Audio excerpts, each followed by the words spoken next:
আচ্ছা, সুস্বাস্থ্য কি কেবল পয়সাওয়ালাদের জন্য, নাকি এর আসল চাবিকাঠিটা আমাদের সবার রান্নাঘরেই লুকিয়ে আছে? পণ্ডিত শ্রীরাম শর্মা আচার্যের অসাধারণ বই সর্বসুলভ পোষণ আহার স্বাস্থ্যকা আধারের সারসংক্ষেপের উপর ভিত্তি করে তৈরি এই আলোচনায় আমরা সেই রহস্যটাই খুঁজে বের করার চেষ্টা করব। আসুন শুরু করা যাক। চলুন শুরুতেই এমন একটা সংখ্যা দেখি যা আমাদের একেবারে নাড়িয়ে দেবে। ভারতে রোজ, প্রতিদিন ১,৩৬৯টি শিশু মারা যায় শুধুমাত্র অপুষ্টির কারণে। এটা কোনো সাধারণ সংখ্যা নয়, এটা একটা নীরব সংকট। তো এই পুরো ব্যাপারটা সহজে বোঝার জন্য আমরা কয়েকটা ধাপে আলোচনাটা সাজিয়েছি। প্রথমে আমরা দেখব এই সংকটটা আসলে কতটা গভীর, তারপর এর পেছনের আসল কারণটা কি তা জানার চেষ্টা করব, আর সবশেষে এমন কিছু সহজ কিন্তু শক্তিশালী সমাধানের কথা বলবো যা আমাদের সবার হাতের কাছেই আছে। তাহলে আর দেরি না করে চলুন সরাসরি দেখে নেওয়া যাক কিছু পরিসংখ্যান, আর বোঝার চেষ্টা করি এই স্বাস্থ্য সংকট আসলে ঠিক কতটা ভয়াবহ। একবার কল্পনা করুন, প্রতি ১০০টা শিশু যারা মারা যাচ্ছে তাদের মধ্যে ৪০ জনই কিন্তু ১ বছর বয়স হওয়ার আগেই পৃথিবী ছেড়ে চলে যাচ্ছে। আর তার থেকেও ভয়ঙ্কর সত্যিটা হলো, এদের মধ্যে প্রায় অর্ধেকই জন্মবার প্রথম সপ্তাহের মধ্যেই। ভাবা যায়? আর এই সংকটটা কিন্তু শুধু ওই শিশুদের মধ্যেই থেমে থাকছে না, এটা একটা চক্রের মতো। একদিকে অপুষ্টির কারণে প্রায় ৩০% গর্ভবতী মায়েরা তাদের সন্তানকে হারাচ্ছেন, অন্যদিকে যে শিশুরা বহু কষ্টে বেঁচেও থাকছে তাদের শারীরিক আর মানসিক বিকাশ ঠিকমতো হচ্ছে না। এর ফলে একটা গোটা পরিবার, এমনকি পুরো দেশটার ভবিষ্যতই যেন একটা অন্ধকারে ঢেকে যাচ্ছে।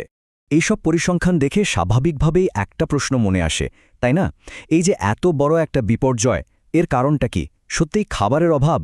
চলুন এই প্রশ্নটা নিয়েই একটু গভীরে যাওয়া যাক। আমরা সাধারণত যা ভাবি যে খাবারের অভাবই অপুষ্টির মূল কারণ, সেটা কি আসলেই সত্যি, নাকি আসল কারণটা অন্য কিছু? এই স্লাইডটা দেখুন, কি অবাক করা একটা ব্যাপার, তাই না? একদিকে আমাদের ধারণা আর অন্যদিকে কঠিন বাস্তব। আমরা অনেকেই হয়তো ভাবি যে আমাদের দেশে সবার জন্য যথেষ্ট খাবারই নেই, কিন্তু সত্যিটা হলো ভারতে প্রত্যেক নাগরিকের জন্য যা দরকার তার চেয়ে অনেক বেশি খাদ্যশস্য উৎপাদন হয়। বিশ্বাস হচ্ছে না?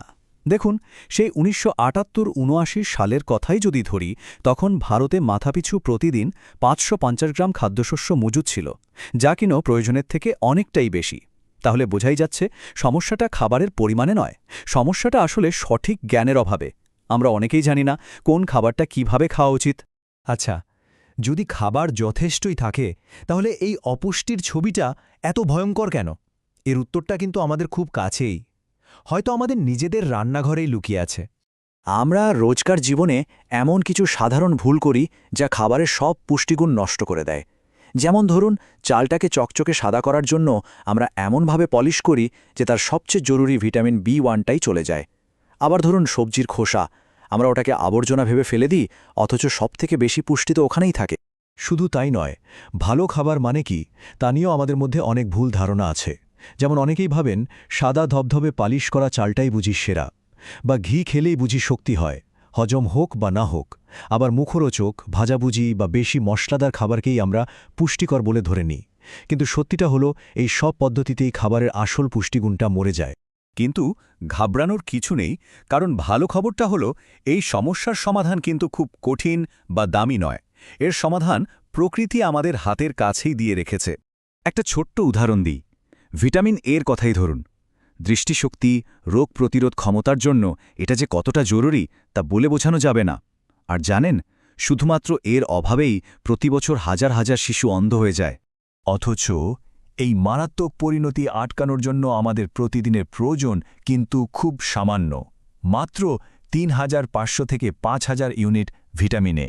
আর সমাধানটা যে কতটা সহজ তা শুনলে অবাক হয়ে যাবেন। মাত্র দুটো মাঝারি সাইজের গাজর, হ্যাঁ ঠিকই শুনছেন, মাত্র দুটো গাজরই পারে আমাদের সারা দিনের ভিটামিন এর চাহিদা মিটিয়ে দিতে। কারণ তা থেকে আমরা প্রায় ৫৫০০ ইউনিট ভিটামিন এ পেয়ে যাই। শুধু গাজর কেন, আমাদের খুব চেনা জানা সস্তার সবজি যেমন পালং শাক বা কুমড়োতেও প্রচুর পরিমাণে এ ভিটামিনটা রয়েছে। মানে আমাদের রোজকার যা প্রয়োজন তার থেকেও অনেক অনেক বেশি। ব্যাপারটা কিন্তু শুধু ১-২ জন মানুষের স্বাস্থ্য নিয়ে নয়, একটা দেশের আসল সম্পদ তো তার সুস্থ নাগরিকরাই, তাই না? একবার দ্বিতীয় বিশ্বযুদ্ধের পর জাপান বা জার্মানির কথা ভাবুন তো। দেশগুলো প্রায় ধ্বংস হয়ে গিয়েছিল, কিন্তু তারা ঘুরে দাঁড়ালো কিভাবে?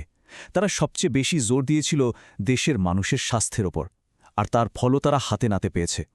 একদিকে দেশের অর্থনীতি মজবুত হয়েছে, অন্যদিকে মানুষের গড় আয়ুও বেড়েছে। দেখুন, যখন ভারতে গড় আয়ু ছিল মাত্র 50 বছর, তখন জাপানে 71 আর জার্মানিতে 70। আসলে এটাই মূল কথা। একটা দেশের মানুষ যদি সুস্থ না থাকে, তাহলে সেই দেশ এগোতে পারে না। কারণ একজন সুস্থ, কর্মঠ আর সৃষ্টিশীল মানুষই তো দেশকে এগিয়ে নিয়ে যায়। তাহলে এখন প্রশ্ন হল, এগোনোর রাস্তাটা কি? এই বইয়ের সারসংক্ষেপ থেকে আমরা দুটো পরিষ্কার পথের কথা জানতে পারি, আর দুটোরই মূলে রয়েছে একটাই জিনিস: শিক্ষা। প্রথম কাজ হল মানুষের মন থেকে ভুল ধারণাগুলো দূর করা। খাবার আর রান্না নিয়ে যেসব ভুল কথা প্রচলিত আছে, সেগুলোকে সঠিক তথ্য দিয়ে সরিয়ে দিতে হবে। আর দ্বিতীয় কাজ হল সেই জায়গায় সঠিক জ্ঞানটা পৌঁছে দেওয়া। মানে মানুষকে শেখাতে হবে কিভাবে খুব সাধারণ সস্তার খাবার থেকেই সবচেয়ে বেশি পুষ্টি বের করে আনা যায়। তাহলে সব শেষে একটা প্রশ্ন আমাদের ভাবার জন্য থেকেই যায়। আচ্ছা, এমনটা কি হতে পারে যে আমাদের স্বাস্থ্যের আসল বাধাটা খাবারের প্লেটে নেই, বরং আমাদের মনে, আমাদের বহুদিনের পুরনো অভ্যেসের মধ্যে লুকিয়ে আছে? এই পুরো আলোচনার সারমর্ম এটাই: স্বাস্থ্য এমন কোনো জিনিস নয় যা টাকা দিয়ে কেনা যায়। এটা আসলে একটা বিজ্ঞান যা আমাদের বুঝতে হবে, আর একটা শিল্প যা আমাদের প্রত্যেককে নিজেদের রান্নাঘরে ফুটিয়ে তুলতে হবে। চলুন আমরা সঠিক জ্ঞান দিয়ে নিজেদের শক্তিশালী করি, কারণ এভাবেই আমরা শুধু নিজেদের স্বাস্থ্যই নয়, আমাদের গোটা দেশ আর আগামী প্রজন্মের ভবিষ্যৎটাও সুন্দর করে তুলতে পারব।